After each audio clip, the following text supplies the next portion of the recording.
Hello students, welcome back to my channel.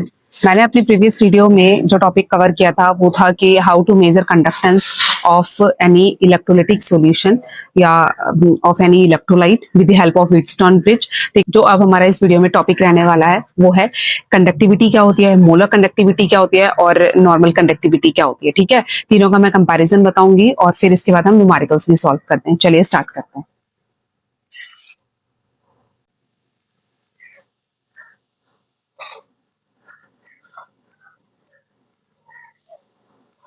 देखिए, इसकी शुरुआत कैसे होती है, रेजिस्टेंस के फॉर्मूले से शुरुआत होती है। ठीक है, जैसे रेजिस्टेंस का फॉर्मूला क्या होता है ये मैं ऑलरेडी डिस्कस कर चुकी थी। ठीक है, this is called your cell constant, resistivity and resistance. अब इसका इस आर को मैं इधर लेकर चाहती हूँ और इस रो को इधर। ठीक है, अब 1 में रेजिस्टिविटी को हम बोलते हैं कंडक्टिविटी, जिसे कप्पा से डिनोट करते हैं, कप्पा। 1 में आर, जिसे हम जी से डिनोट करते हैं, यानी कि कंडक्टेंस। ठीक है, मैं यहां पर लिख देती हूं, हेयर इज कंडक्टिविटी।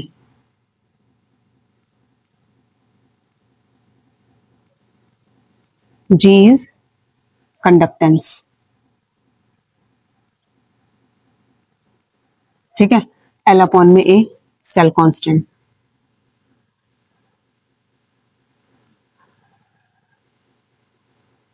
इसको हम ऐसे भी लिख सकते हैं। ठीक है, और इसकी यूनिट अगर हम निकालने जाएंगे, इसकी unit of yes ohm inverse centimetre inverse. ठीक है, ओम इनवर्स को हम साइमन्स भी बोल सकते हैं या फिर हम ohm inverse metre inverse. Siemens inverse नहीं आएगा, साइमन। ठीक है, तो ये इसकी यूनिट है। इसकी मैं डिफाइन बता देती हूँ, एक्चुअल में डिफाइन क्या है। देखिए, डिफाइन एक एक वर्ड समझना जरूरी है। डिफाइन देखिए, conductivity of a solution is defined as the conductance. जैसे कि अभी मैंने फॉर्मूले में, मैं ये फॉर्मूला दोबारा से लिख देती हूँ, कप्पा इज इक्वल टू में कंडक्टेंस एल अपॉन में ए। ठीक, स्पेसिफिक कंडक्टिविटी क्या है, कंडक्टेंस ही है। ठीक है, is defined as the conductance of a solution placed in a cell. मतलब आपने एक सेल ले लिया, सेल मैंने प्रीवियस वीडियो में बता रखा था, सेल में क्या क्या होता है, आपके 2 इलेक्ट्रोड्स लगे होते हैं। ठीक है, ऐसे 2 इलेक्ट्रोड्स लगे होते हैं, इसमें सॉल्यूशन जो है फिल करते हैं। तो conductance of a solution placed in a cell, यानी कि आपने उस सॉल्यूशन को किस में फिल कर रखा है, एक सेल में फिल कर रखा है।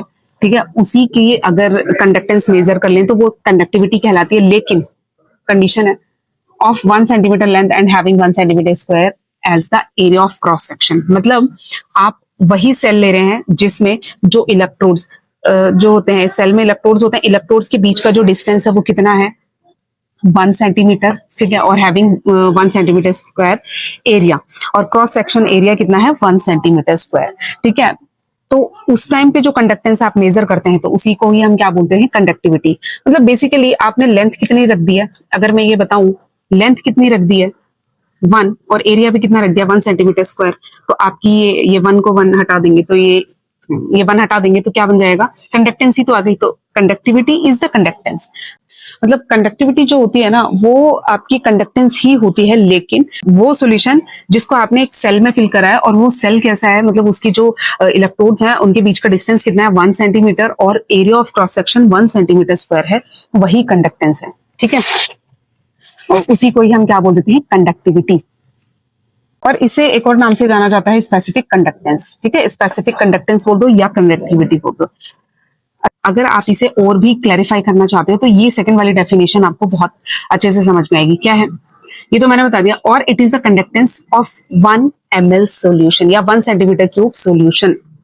देखो, आप सेल आप सॉल्यूशन को किसमें ले रहे हो, सेल में। ठीक है, सॉल्यूशन क्योंकि लिक्विड है तो ज्यादातर हम उसके वॉल्यूम के बारे में बात करते हैं। ठीक है, तो यानी कि अगर आपने वो सॉल्यूशन ले लिया है जिसका वॉल्यूम कितना है, 1 ml आ रहा है या फिर 1 सेंटीमीटर क्यूब आ रहा है, तो उस सॉल्यूशन की जो आप कंडक्टेंस मेजर करते हैं उसी को आप क्या बोलते हैं, स्पेसिफिक कंडक्टिविटी। यहाँ पर ध्यान देने वाली बात यह है कि 1 ml आएगा कैसे। अगर आप वॉल्यूम देखें तो एरिया मल्टीप्लाई में लेंथ होता है। ठीक है। तो एरिया भी आपने कितना रख दिया है 1 और लेंथ भी कितनी रख दी है 1, तो v कितना आ जाएगा आपका 1 सेंटीमीटर क्यूब। ठीक है। तो इसलिए बोला गया है कि या तो आप ऐसे बोल दीजिए कि स्पेसिफिक कंडक्टिविटी क्या है आपकी, कि उस सॉल्यूशन की कंडक्टेंस है अगर आपने उस सॉल्यूशन को उस सेल में फिल करा है जिसकी लेंथ कितनी है 1 और एरिया कितना 1 सेंटीमीटर, मतलब पूरा सारी चीजें बताती है। ठीक है। तो उसमें जो कंडक्टेंस आएगी उसे स्पेसिफिक कंडक्टिविटी बोलते हैं। या फिर आप दूसरी लैंग्वेज में बोल सकते हैं कि जिसका वॉल्यूम 1 आ जाए। जब वॉल्यूम 1 बता देना 1 सेंटीमीटर क्यूब, तो ये अंडरस्टूड है कि लेंथ में आपकी 1 सेंटीमीटर है और एरिया आपका 1 सेंटीमीटर स्क्वायर ही है। तो इसलिए दोनों ही लैंग्वेज आप यूज कर सकते हैं। ठीक है।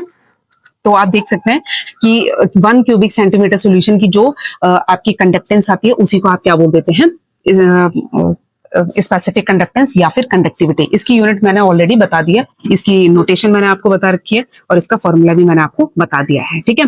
अब बात करते हैं, ये तो हमें समझ में आ जाती है specific conductivity, but molar conductivity हमें जल्दी से समझ नहीं आती। ठीक है। तो उसे डिस्कस करते हैं। देखिए, मोलर कंडक्टिविटी इंटरेस्टिंग भी है बट थोड़ी सी कंफ्यूजन भी है। देखो, molar conductivity of a solution at a given concentration, किसी एक पर्टिकुलर कंसंट्रेशन पे उसकी मोलर कंडक्टिविटी क्या होगी, is the conductance of the volume. Molar conductivity भी एक कंडक्टेंस ही है एक सॉल्यूशन की गिवन कंसंट्रेशन पे, of the volume we of a solution containing 1 mole of the electrolyte.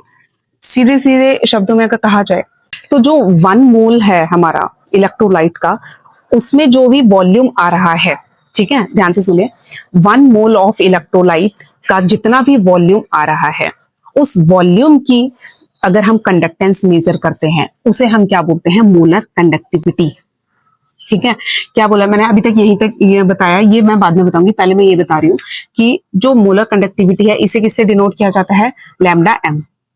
ठीक है। And its units are siemens centimetre square per mole या फिर साइमन्स मीटर स्क्वायर पर मोल। ठीक है। इसकी यूनिट हो गई, नोटेशन होगी। तो मोलर कंडक्टिविटी आपकी कंडक्टेंस ही है, लेकिन उस पर्टिकुलर वॉल्यूम की जिस वॉल्यूम में आपका 1 मोल ऑफ इलेक्ट्रोलाइट आ रहा होगा। ठीक है। देखो, अब इसको ना, इसका फॉर्मूला कैसे डिराइव करना है, देखो ये भी देखो, आप इससे पहले जो मैंने आपको बताया था स्पेसिफिक कंडक्टिविटी, ये कितने वॉल्यूम का आपका मतलब कंडक्टेंस होती है, 1 क्यूबिक सेंटीमीटर की, या फिर 1 ml। आपका वॉल्यूम कितना है 1 ml या फिर 1 सेंटीमीटर क्यूबिक। ठीक। तो आप देखेंगे कि जैसे मैंने बताया था ना, ये एक टॉफी की वैल्यू है। ठीक। तो अगर आप टोटल नंबर ऑफ टॉफीज से मल्टीप्लाई करोगे तो टोटल आपकी टोटल प्राइस आ जाएगा। तो ऐसी ये कि ये 1 यूनिट वॉल्यूम की कंडक्टिविटी है, इसको आप टोटल वॉल्यूम से मल्टीप्लाई करोगे तो आपको क्या मिलेगा, मोलर कंडक्टिविटी। ठीक है। ये जो टोटल वॉल्यूम है, यहाँ पर ध्यान देने वाली बात ये है कि ये जो टोटल वॉल्यूम है किसका है, ये is volume of 1 mole of electrolyte, यानी कि ये नॉर्मल वॉल्यूम नहीं है। ठीक है। आपने एक सेल लिया, जैसे ये सेल लिया और 2 इलेक्ट्रोड्स लगाए। ठीक है। 2 इलेक्ट्रोड्स लगाए, इसमें आपने सॉल्यूशन फिल कर दिया। अब वो सॉल्यूशन का जितना भी वॉल्यूम आया, वो वॉल्यूम आप पहले देखेंगे, ये जो सॉल्यूशन आपने फिल करा है इसमें आप ध्यान रखेंगे कि आपका कितना होना चाहिए, 1 मोल ही आना चाहिए इलेक्ट्रोलाइट। तो उसमें जितना भी वॉल्यूम बना वो it could be 10 ml, 20 ml, 15 ml, जो भी बन सकता है, 1 मोल। बस आपका इलेक्ट्रोलाइट कितना होना चाहिए, 1 मोल। उसमें जो भी वॉल्यूम आ रहा है उसी वॉल्यूम को हम 1 यूनिट वाले वॉल्यूम की कंडक्टेंस से मल्टीप्लाई करेंगे तो हमारे पास टोटल क्या आ जाएगा, मोलर कंडक्टिविटी आ जाएगी। ठीक है। अच्छा, और ये जो वॉल्यूम आया है ये कैसे निकालेंगे, देखो, अगर जो कंसंट्रेशन है उसे हम मोलैरिटी से डिनोट करते हैं। ठीक है। और मोलैरिटी का फॉर्मूला क्या होता है, number of moles divided by में वॉल्यूम, ठीक है, ऑफ सॉल्यूशन। ठीक है। और इन ml, अगर सॉल्यूशन जो है आपका, सॉल्यूशन का वॉल्यूम जो है वो ml में है तो ऊपर क्या करते हैं, 1000 से मल्टीप्लाई। ठीक है। ज्यादातर ml में ही दिया जाता है, तो ये चीज रहेगी। मैंने अभी कंडीशन क्या बताई, नंबर ऑफ मोल कितना होना चाहिए आपका, 1, ये रही 1। आपको वॉल्यूम निकालना है, ये वॉल्यूम इधर चला जाएगा, मैं इसे सिंपल v से डिनोट कर रही हूँ, अपॉन में ये मोलैरिटी क्या है आपकी, m, इधर आ जाएगी, और ऊपर तो 1000 है ही। अगर मैं इसे सीधे सीधे शब्दों में ये बोलूं, ठीक है, कंफ्यूज नहीं होना, वॉल्यूम, ये जो वॉल्यूम है इसको निकाल रहे हैं हम, ये वॉल्यूम कैसे निकालेंगे, 1 अपॉन में मोलैरिटी की जगह मैं कंसेंट्रेशन भी रख सकती हूँ, मोलैरिटी भी रख सकती हूँ, कोई दिक्कत नहीं है, और मल्टीप्लाई में 1000, यानी कि वॉल्यूम की जो वैल्यू है वो क्या आएगी 1000 अपॉन में जो भी गिवन कंसेंट्रेशन होगी। अभी हम इस पर बेस न्यूमेरिकल भी करेंगे तो और ज्यादा क्लियर होगा। तो वॉल्यूम आप कैसे निकालेंगे 1000 अपॉन में कंसेंट्रेशन, ठीक है। तो एक तो फॉर्मूला ये बनता है हमारा, इसको मैं ऐसे भी लिख सकती हूँ, अभी निकाला था ना, V इज इक्वल टू में 1000 अपॉन में C, या फिर स्पेसिफिक कंडक्टिविटी 1000 अपॉन में मोलैरिटी, ठीक है, कैपिटल M। अच्छा, आगे अभी मैं वर्डिंग बता रही हूँ, बहुत इंपॉर्टेंट है। आपने ठीक है ये फॉर्मूला बना दिया, यूनिट पता लगी, नोटेशन पता लगी, लेकिन पता क्या है, कंडीशन क्या है एक और, captive between electrolyte captive between electrodes with the area of cross section A and distance of unit length. ध्यान से देखेंगे एक्चुअल में क्या होता है कि ये फॉर्मूला, वैसे तो मैंने आपको बता दिया ये फॉर्मूला आया कहाँ से। देखिए इसमें क्या बताया गया, बेसिकली जो फॉर्मूला, इससे जो पहले फॉर्मूला था वो ऐसा कुछ था, ठीक है। यहाँ पे इस चीज को मेंशन करा गया, देखो इसने क्या बोला है कि इलेक्ट्रोलाइट को जब आप फिल करते हो सेल में, तो एक ऐसे सेल में फिल करना है जिसमें इलेक्ट्रोड्स का एरिया ऑफ क्रॉस सेक्शन तो A है, लेकिन उसकी जो उनके बीच का जो डिस्टेंस है वो यूनिट लेंथ है, ये स्पेसिफाई करा हुआ है। ये बहुत इंपॉर्टेंट चीज है, मतलब क्या कि जब आप सेल लेते हो, कंडक्टिविटी सेल लेते हो, उसमें 2 इलेक्ट्रोड्स लगे हुए हैं प्लेटिनम के, ठीक है। तो क्या बोला गया है, आप सेल वही लेंगे, इसमें आपने इलेक्ट्रोलाइट फिल करना है 1 मोल, ठीक है, उसका जो भी वॉल्यूम आया, लेकिन ये सेल की डायमेंशंस को फिक्स रखना है। क्या फिक्स रखना है कि इनके इलेक्ट्रोड्स जो है इनके बीच का डिस्टेंस कितना रहना चाहिए, यूनिट होना चाहिए। मतलब ये कि ये डिस्टेंस जो है, ये डिस्टेंस जो है ये आपका कितना रहना चाहिए, 1 यूनिट रहना चाहिए, ठीक है, या तो 1 मीटर या फिर 1 सेंटीमीटर, ज्यादातर सेंटीमीटर में लिया जाता है। 1 यूनिट ही मतलब रखना है आपने ये डिस्टेंस। एरिया आप कुछ भी रख सकते हो, एरिया ऑफ क्रॉस सेक्शन, ठीक है। तो अगर आप यहां से देखेंगे, अगर मैंने area of cross section A ही रखा है, मतलब कुछ भी हो सकता है, L की वैल्यू कितनी रख दी है 1, तो यहां से फॉर्मूला क्या बन रहा है, ये और ये। और वॉल्यूम का फॉर्मूला क्या होता है, एरिया इनटू में लेंथ, लेंथ कितनी रखी है 1, तो A, तो वॉल्यूम कितना आ गया A, यानी कि ये जो कंडक्टेंस जो KA आई है, ठीक है, अब मैं इसे यहाँ पे बता देती हूँ, कंडक्टेंस जो आपकी ये आई है, इसको आप क्या लिख सकते हो V, ठीक है, और ये कंडक्टेंस क्या बन जाएगी, मोलर। तो देख रहे हो ये फॉर्मूला कैसे कैसे आया है, मतलब यहां से भी आया है, ठीक है, और मैंने ये बता भी दिया है कि ये वॉल्यूम, मतलब ये फॉर्मूला नॉर्मली इस लैंग्वेज से कैसे बना है, ठीक है, और मैंने V की वैल्यू भी बता दी है। यहाँ पे मैंने बताया है, बार बार मैं स्पेसिफाई कर रही हूँ कि जिस सेल में आप इलेक्ट्रोलाइट फिल करते हो, इस सेल की जो डायमेंशंस है बहुत इंपॉर्टेंट है, इलेक्ट्रोड्स के बीच का डिस्टेंस यूनिट होना चाहिए, एरिया कुछ भी हो। यहाँ पर मैं थोड़ा सा रीजन बता देती हूँ कि इन्होंने लेंथ को ही स्पेसिफाई क्यों करा है, एरिया कुछ भी रख दिया है इन्होंने, ठीक है। मान के चलते हैं 1 मोल जो हमारा इलेक्ट्रोलाइट था उसमें जो वॉल्यूम आया है वो हमारा 10 सेंटीमीटर का क्यूब आया है, ठीक है, उसका वॉल्यूम कितना आया 9 सेंटीमीटर क्यूब। अगर आपने इलेक्ट्रोड या फिर जैसे मैं कहूँ कि सेल की डायमेंशंस आपने फिक्स नहीं करी, तो देखो 2 पॉसिबिलिटी हो सकती है, एरिया इनटू में लेंथ, यही होता है। ये 9 कैसे आ सकता है, या तो एरिया ऑफ क्रॉस सेक्शन 3 हो, लेंथ भी कितना हो 3 हो, तो वॉल्यूम कितनी आ जाएगी, तब भी 9 ही आ जाएगी, ठीक है। अच्छा, इसके अलावा अगर आपने अगेन एरिया की वैल्यू कितनी रख दी है, मान के चलते हैं 1, और लेंथ की वैल्यू कितनी रख दी है 9, ठीक है, तो वॉल्यूम कितना आ जाएगा, अगेन 1 इंटू में 9, 9 ही आएगा, लेकिन एरिया कितना है 1, ठीक है, लेंथ कितनी है 9। सिमिलरली आप दूसरी डायमेंशन भी ले सकते हो, मतलब तीसरी, एरिया कितना रहेगा 9 सेंटीमीटर स्क्वायर और लेंथ कितनी रहेगी 1 सेंटीमीटर, अगेन वॉल्यूम कितना आ जाएगा आपका 9 ही आएगा। तो आप देख सकते हैं तीनों ही डायमेंशंस के केस में, तीनों ही डायमेंशंस के केस में आपका जो है वॉल्यूम सेम आ रहा है, लेकिन डायमेंशंस अलग अलग है। अब यहाँ पे डायमेंशंस स्पेसिफाई क्यों करिए, डायमेंशन स्पेसिफाई इसलिए करिए क्योंकि अगर आप ये फॉर्मूला देखें तो यहाँ पे ये डायमेंशंस के ऊपर आपका ये कंडक्टेंस जो है वो डिपेंड कर रहा है, ठीक है। अगर आपने डायमेंशन में कुछ फेरबदल करा तो कंडक्टेंस भी चेंज हो जाती है। जैसा कि आपको पता है कि कंडक्टेंस किस पे डिपेंड कर रही है, सेल की डायमेंशंस पे। तो इसलिए अब आप ये वाली डायमेंशन लेंगे, वॉल्यूम तो आपको पता चल गया कि ठीक है 1 मोल में 9 ml वॉल्यूम आ रहा है, लेकिन कौन सी डायमेंशन, ये वाली डायमेंशन, ये वाली डायमेंशन या ये वाली डायमेंशन। अगर आपने डायमेंशन चेंज करी, आपका क्या हो जाएगा, कंडक्टेंस चेंज हो जाएगी। तो इसका मतलब ये है कि ये तो मैंने मतलब ये ऐसी वैल्यू ली है जो सिर्फ 3 वैल्यूज आ रही है। अगर मान लो कोई ऐसा नंबर आ गया जिसकी 4 या 5 या उससे में भी हो सकता है, उससे भी ज्यादा पॉसिबल डायमेंशंस बन जाए, तो फिर ऐसे तो हमारी कंडक्टेंस, मोलर कंडक्टेंस चेंज होती रहेगी। तो इसलिए साइंटिस्ट लोगों ने क्या करा है, इसे फिक्स करा। इन्होंने कहा ऐसे दिक्कत हो जाएगी, तो उन्होंने क्या करा, डायमेंशन को फिक्स करा है। डायमेंशन क्या फिक्स करी है, उन्होंने बोला है कि आप एक ऐसा ही सेल ले सकते हैं जिसके इलेक्ट्रोड्स के बीच का डिस्टेंस कितना है, 1 सेंटीमीटर, इससे ज्यादा नहीं होना चाहिए। अब एरिया आप चाहे कुछ भी, जो भी मर्जी हो वो रख सकते हैं। यानी कि आप इन तीनों पॉसिबिलिटीज में से आप ये जो 9 ml वॉल्यूम आया, ये कौन से सेल में फिल करोगे, इस वाली डायमेंशन में ही फिल करोगे। तो जब इस वाली डायमेंशन में आप फिल करोगे तो कंडक्टेंस जो हो जाएगी आपकी क्या हो जाएगी, बिल्कुल फिक्स हो जाएगी। तो इस तरीके से इस प्रॉब्लम को सॉल्व करा गया था। तो इसलिए ये डेफिनेशन में ये पूरा एग्जैक्ट दिया जाता है कि सेल की डायमेंशन बहुत मैटर करती है, ठीक है। तो ये था हमारा मोलर कंडक्टिविटी। ये ऐसी ही हमारी इक्विवेलेंट कंडक्टिविटी भी है। इक्विवेलेंट कंडक्टिविटी सेम ऐसे ही है, बस थोड़ा सा चेंज है। Equivalent conductivity of a solution at a given concentration is the conductance of volume V of a solution containing 1 gram equivalent of the electrolyte. Again, ये उस वॉल्यूम की कंडक्टेंस है जिसमें हमारा 1 gram equivalent of the electrolyte present होगा। यानी कि 1 gram equivalent electrolyte हमने ले लिया, उसमें जितना भी वॉल्यूम आया उसकी जो कंडक्टेंस आएगी वही हमारी क्या हो जाती है, इक्विवेलेंट कंडक्टिविटी, ठीक है। अगेन उस सॉल्यूशन को आपने किसके बीच में रखना है, kept between electrodes with the area of cross section A and distance of unit length. Again, geometry fix करना बहुत जरूरी है, ठीक है।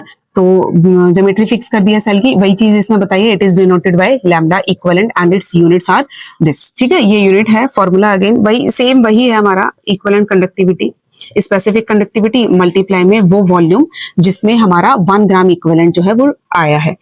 तो ये सारी चीजें मैंने ऑलरेडी मोलर कंडक्टिविटी में बता दी, तो सब कुछ क्लियर होगा। अब बस ये वॉल्यूम कैसे निकालना है ये चीज आपको पता होना चाहिए। अगर आप वो देखेंगे नॉर्मेलिटी,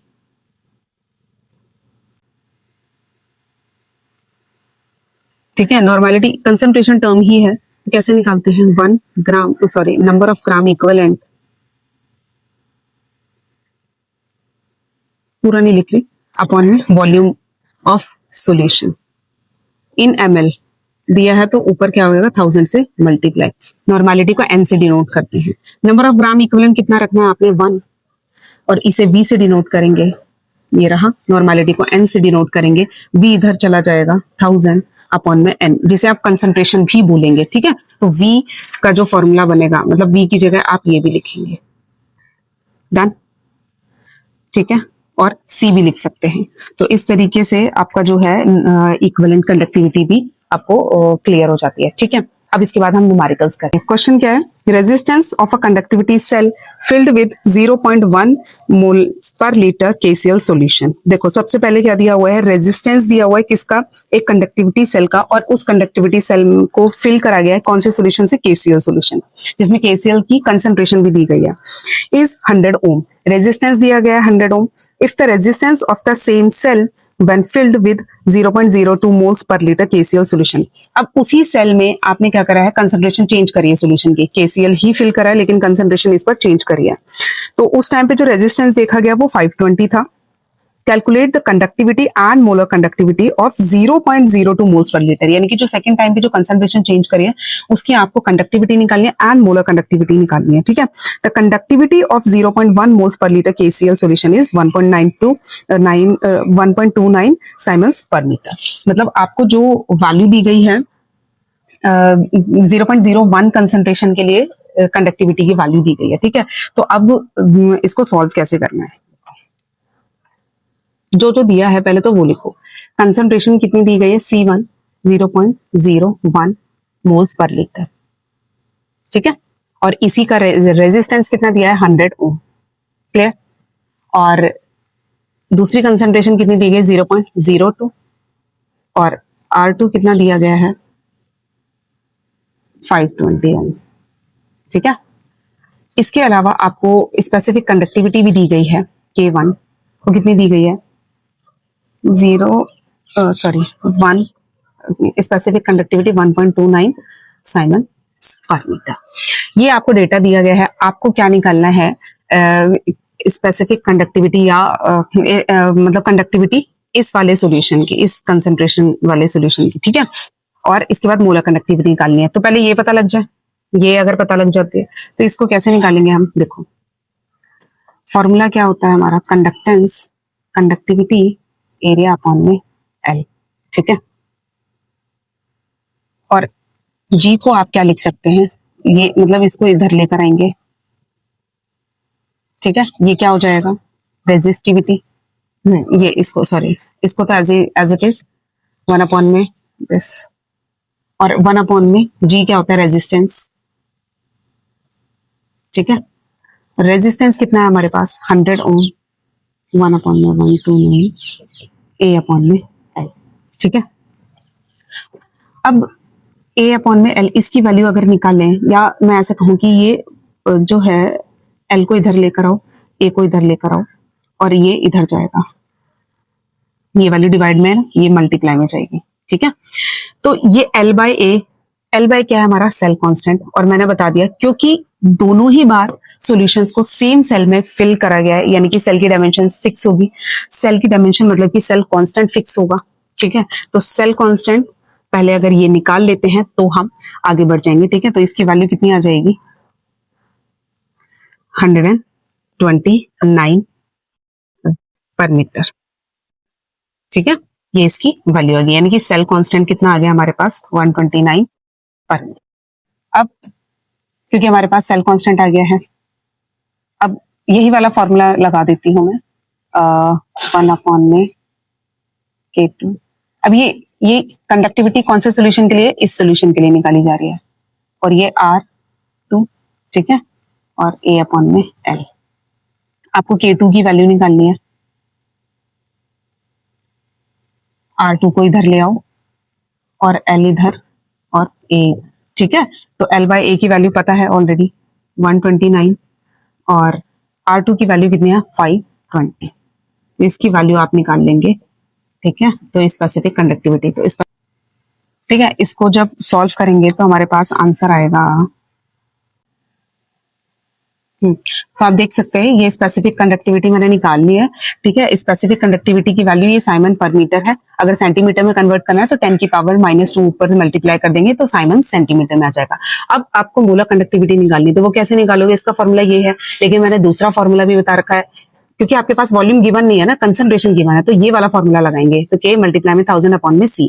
तो K अभी आपने जो वैल्यू निकाली वो पुट कर देना, 1000 अपॉन में C कितना है, कंसंट्रेशन 0.02 मोल्स पर लीटर। इसका डेसिमल हटाएंगे तो मैंने ये वैल्यू रख दिया, ये था, इसका डेसिमल हटाओगे तो ये 1000, इसका डेसिमल हटाओगे तो ये 100, और 1000 तो ऑलरेडी था ही। इसको कैंसिल करेंगे, आपका ये 10 की पावर -2 नीचे जाके 100 हो जाएगा, ये रहा, ये 100, ये 2 नीचे था, 248, 100 से 100 कैंसिल, इसका आंसर आ जाएगा मोलर कंडक्टिविटी का 124 साइमन्स सेंटीमीटर स्क्वायर पर मोल। ठीक है, तो इस तरीके से आपका ये न्यूमेरिकल सॉल्व होता है। बस एक last numerical, critical resistance of a column of 0.05 moles per liter and a solution of diameter 1 centimeter and length 50 centimeter is 5.55 into 10 raised to the power 3 ohm। Data को बहुत ध्यान से पढ़ना होता है।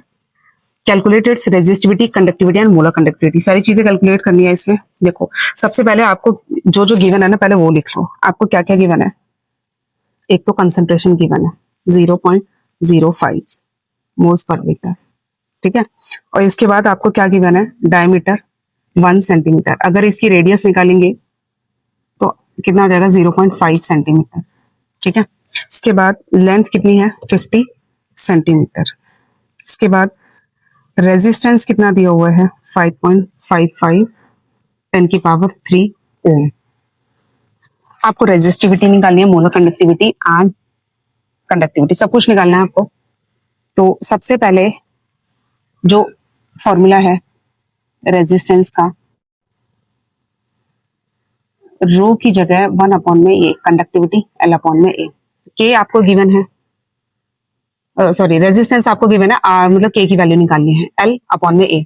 एल पता है, ए नहीं पता है, ए निकालेंगे। कैसे निकालेंगे? एरिया, क्योंकि जनरली हम सर्कल कंसीडर करते हैं, ठीक है, सिलेंड्रिकल, मतलब जिसे कहते हैं कि circle area of cross section कैसा होता है, सर्कुलर फॉर्म में होता है, सर्कुलर। तो सर्कल का एरिया कितना होता है? पाई आर स्क्वायर।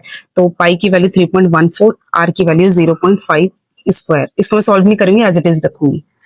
तो मेरे को कप्पा की वैल्यू निकालनी है, 1 अपॉन में आर। आर कितना है? 5.55 10 की पावर 3, और लेंथ कितनी है? 50, और एरिया कितना है मेरे पास? अभी निकल कर आया 3.14, 0.5 का स्क्वायर।